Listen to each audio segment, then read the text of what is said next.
ये ropeway Bihar tourism ने बहुत अच्छी सुविधा की है। আলাদাই ফিলিংস আছে। তিন বিভাগে পড়তে হবে ভাবতে পারি। Good morning. আজকে চলেছি রাজগীরের পথে। পাটনা থেকে রাজগীর জার্নি হবে। তো চলুন পাটনা থেকে যাওয়া যাক রাজগীরের পথে। আজকে আমাদের ট্রেন রাজগীর এক্সপ্রেস। তো এই এখন টাইম হচ্ছে ভোর 3:15। ট্রেনের টাইম হচ্ছে 3:30। 15 মিনিট আগেই চলে এসেছি। চলুন যাওয়া যাক, যেতে যেতে কথা হবে।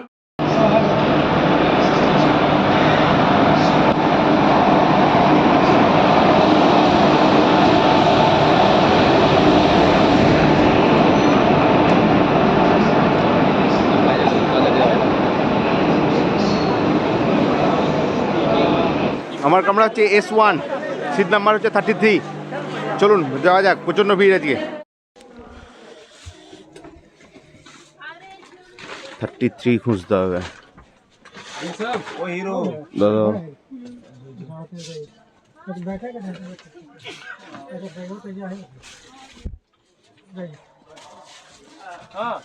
দেখো 33। ট্রেন এবার ছেড়ে দেবে, আমরা যে রাজগীরে দেখা হবে। এখন তো রাত্রেবেলা দেখানোর কিছু নেই, আর দেখানো যাবে না কিছু, তো রাজগীরে গিয়ে একবারে দেখা হচ্ছে।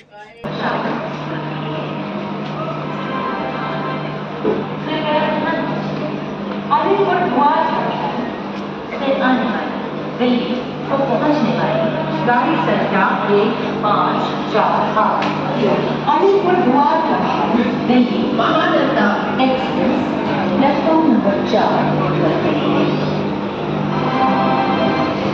कृपया ध्यान दें।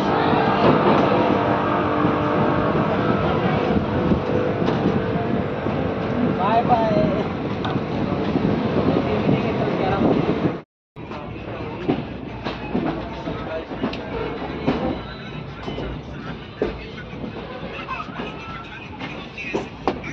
নেমে গেলাম রাজগীর।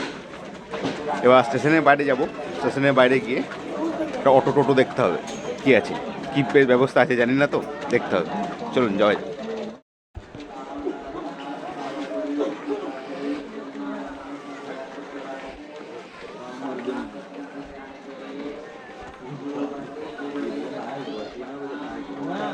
টোটো একটা পেয়েছি, তো টোটো করে আমি যাচ্ছি। গোটা সাইট সিনটা ঘুরবো, যেগুলো বেস্ট জায়গা আছে রাজগীরের সেগুলো করার চেষ্টা করব। চলুন তাহলে আজকে ট্যুরটা এনজয় করি।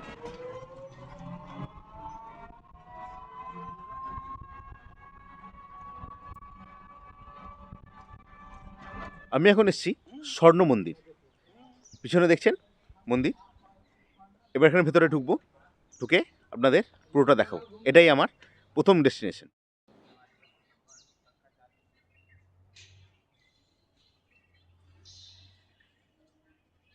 चला कौन पता ना भागा जाए जाइए खुल गया, जाइए अंदर। चला कौन पता है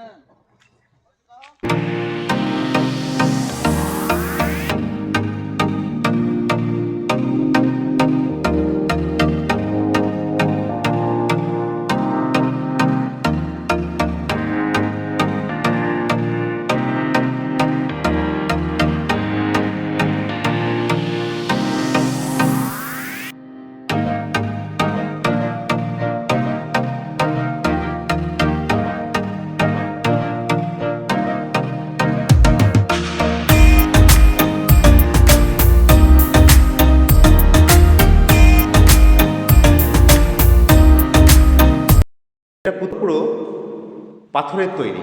দেখুন আমি কথা বলছি, একটা ইকো হচ্ছে, বুঝতে পারছেন? এটা আমি কথা বলছি, একটা ভাইব্রেশন হচ্ছে, এটা ইকো হচ্ছে কথাটা। এইরকম এটা তৈরি পুরো পাথরের। দেখুন আমার পিছনে দেখা যাচ্ছে, এবং আমি সামনেটা একটু দেখাচ্ছি। আচ্ছা পুরো পাথর, দেখুন পাথর কেটে বানানো হয়েছে। আমার সঙ্গে একজন গাইড আছে, উনি আমাকে পুরোটা বলবেন। नमस्कार, मेरा नाम सुरेश पासवान, टूरिस्ट गाइड राजगीर। इस स्वर्ण भंडार का क्या रहस्य है, खूब ध्यान से सुने। यह जो जंगला देख रहे हैं बाबू, जंगला के ठीक सामने दीवार पे एक दरवाजे के निशान है। ऐसा माइथोलॉजी है, दंत कथा है। उस दरवाजे के पीछे यहाँ का राजा बिंबिसार का खजाना छुपा हुआ है। तो इस जगह का नाम है सोन भंडार। जो भी पर्यटक देखने के लिए आते हैं, आंख मूंद के समझ जाते हैं सोने का भंडार, ये सब बिल्कुल गलत अफवाह है। सोन मीन्स सुरंग, लंबा टनल, और भंडार मीन्स सुरंगों का भंडार। उस दरवाजे के पीछे एक 3 माइल की लंबी गुफा है, और इसी गुफा पर्वत के ऊपर में एक छतपर्णी गुफा, लोहड़िया चोर की गुफा, महाबोधि संगीति सभा हुआ, जिसका चेयरमैन महाकश्यप जी थे। महाकश्यप जी उसी गुफा के अंदर में बौद्धों के 3 पवित्र पुस्तक लिखे, सूत्र पिटक, विनय पिटक, अभिधम पिटक, जिससे बना त्रिपिटक। इसके पीछे खजाने का रहस्य है। वो कैसे? यहाँ के राजा बिंबिसार थे।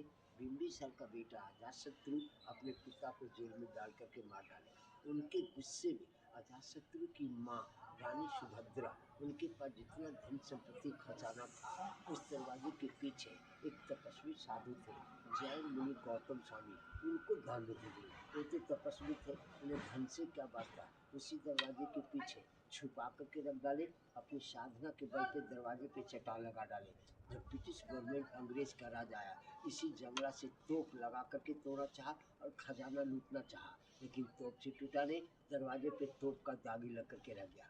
इसी बीच हमारे भारत के प्रथम वैज्ञानिक डॉक्टर जगदीश चंद्र बसु गर्म पानी को टेस्ट कर अंग्रेज सरकार को वार्निंग, चेतावनी दिए, किसी डायनामाइट से तोड़ो तो बड़ी बात टूट सकता है, लेकिन हो सकता है ज्वालामुखी फटे। इसलिए ज्वालामुखी फटेगा। इसी पहाड़ की जड़ी से गर्म पानी का पूर्ण झरना निकल रहा है।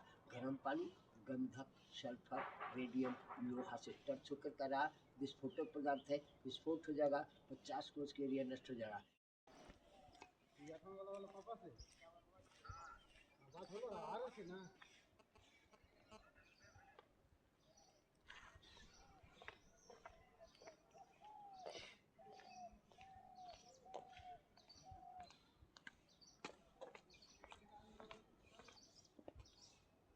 এখানকার দেখা কমপ্লিট হয়ে গেল।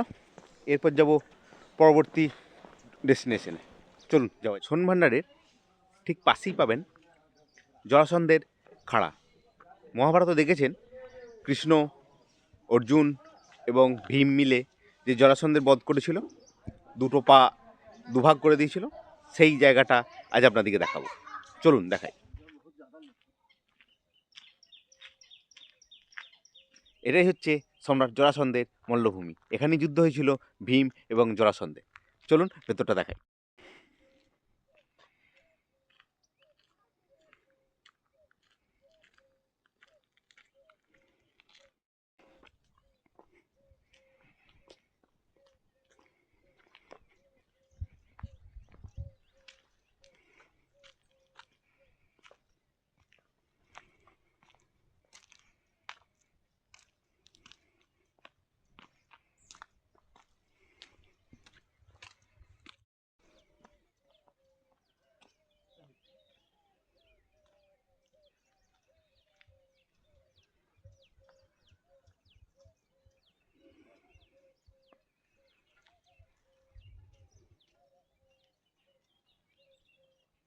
আমি এখন সেই স্থানের উপর দাঁড়িয়ে আছি যেখানে পদধূলি পড়েছিল কৃষ্ণ, ভীম এবং অর্জুনের, এবং সেখানে হয়েছিল এক বিশাল যুদ্ধ।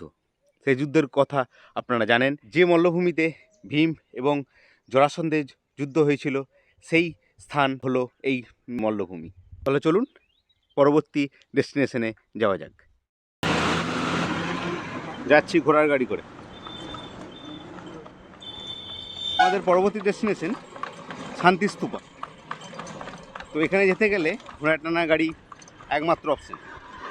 তো এখানে মোটামুটি ধরুন আপনি যদি একা আসেন তাহলে 300-400 যে যা বাড়বে বলবে। এছাড়া যদি আপনি গ্রুপে থাকেন তাহলে 100 টাকা পার হেড।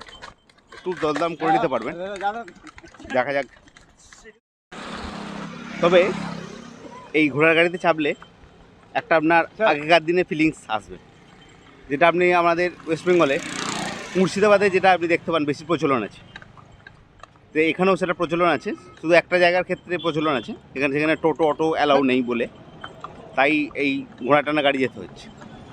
একটা আলাদাই ফিলিংস আসবে, খিদে পেলে ইচ্ছা করবে না খেতে, এমন একটা ফিলিংস।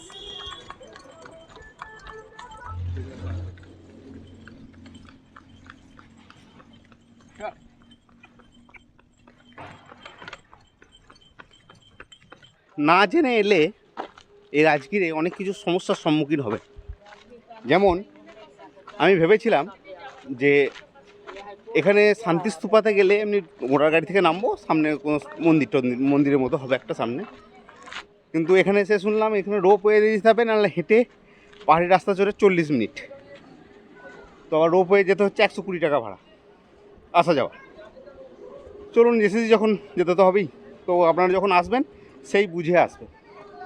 চলুন উপরে যাওয়া যাক। ভেবেছিলাম রোপওয়ে দিকে যেতেই হয় তাহলে সিঙ্গেলটাই যাবো, অ্যাডভেঞ্চার নিলে পুরোটাই নেবো, কিন্তু আনফর্চুনেট সিঙ্গেলটা বন্ধ আছে, তাই সবার সঙ্গে যেতে হচ্ছে একসঙ্গে।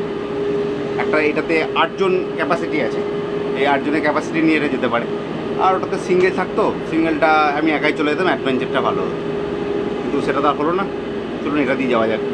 সঙ্গে কিছু কো প্যাসেঞ্জার আছে, ওনারা কিছু মনের ভাব ব্যক্ত করতে চাইছেন। ये रोप वे बिहार टूरिज्म ने बहुत अच्छी सुविधा की है। यहाँ पे गौतम बुद्ध का जो यहाँ पे स्टैचू है वो देखने हम जा रहे हैं रोप वे में, और ये हमारे बुजुर्गों लोगों के लिए रोप वे की सुविधा होने से हम इसका आसानी से आनंद उठा सकते हैं।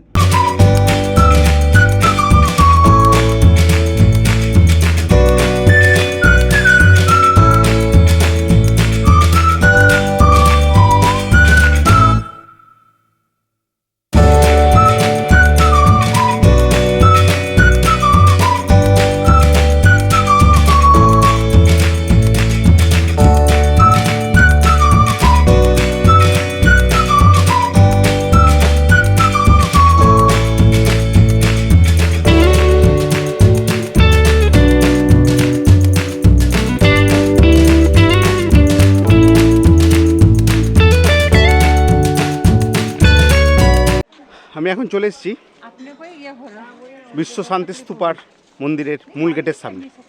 চলুন ভেতরে যাই।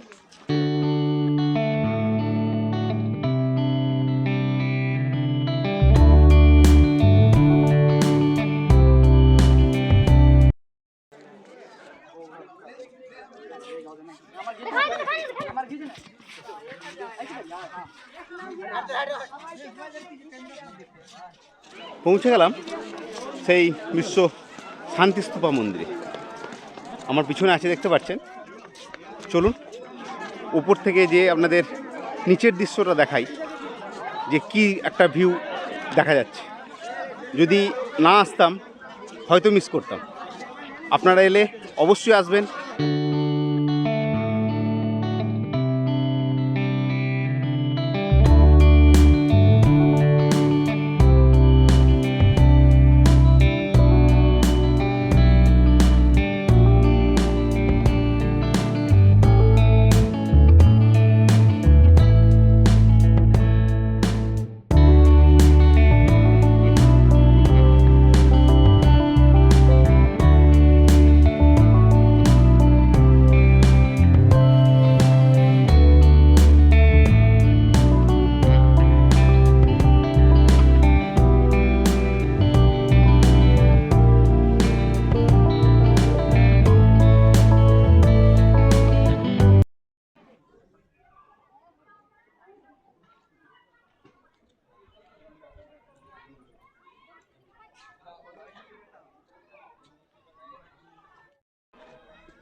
এখন বাজছে দুপুর 1টা এবং লিফট হয়ে গেছে বন্ধ, 1 ঘন্টা বন্ধ থাকবে।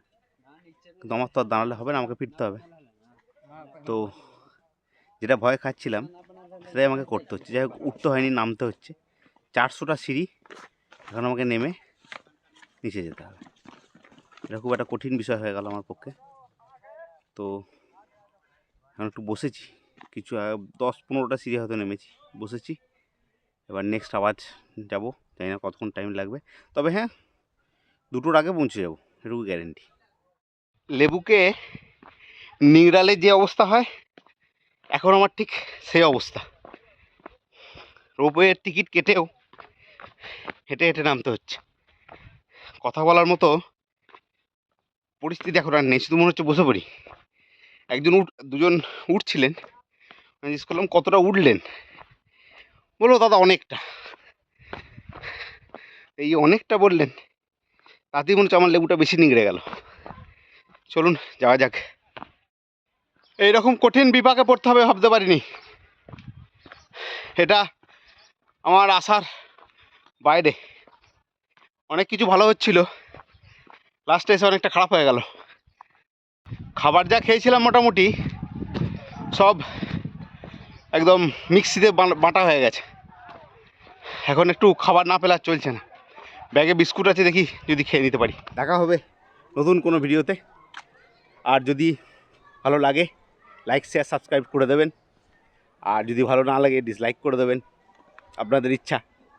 তো আজকে এই পর্যন্তই।